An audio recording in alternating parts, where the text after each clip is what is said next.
the Bangladeshi bowlers to Mustafizur রহমানের কাটার বোঝাটা অনেক কঠিন। ম্যাচ শেষে উপস্থাপকের প্রশ্নে মুস্তাফিজুর রহমানকে প্রশংসায় ভাসিয়ে যা বলেছিলেন বিস্তারিত ভিডিওতে দেখুন।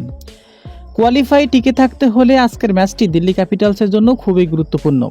একাধিক পরিবর্তনের সঙ্গে অধিনায়ক ফাফ ডু প্লেসিস।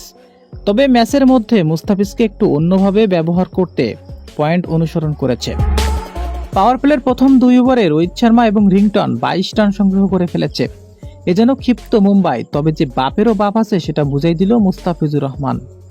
3 নম্বর ওভার বল করতে এসে ওই ওভারে 2 নম্বরে স্লোয়ার কাটার ভেলকিতে বোকা বনে গেল অভিজ্ঞ ম্যাচ শেষে তার বলের ধরন কেমন ছিল, কিভাবে আউট হয়েছিল বিস্তারিত উপস্থাপকের প্রশ্নে জানিয়েছেন। রোহিত শর্মা বলেছেন, মুস্তাফিজের কাটার গুগলির মতো, যেটা একজন ভালো ব্যাটসম্যানের অনুমান করার অনেক কঠিন হয়ে যায়। আমি দেখতেছি বল লাইনে ব্যাট সঠিক পজিশনে টেনেছি, কিন্তু আউটসাইড এজ লেগেছে এবং আমাকে ফিরে যেতে হয়েছে। তো দর্শক, মুস্তাফিজুর রহমানের এমন কাটার ভেলকি আপনাদের কাছে কেমন হয়েছে জানিয়ে দিবেন আপনার মতামতটি। ধন্যবাদ।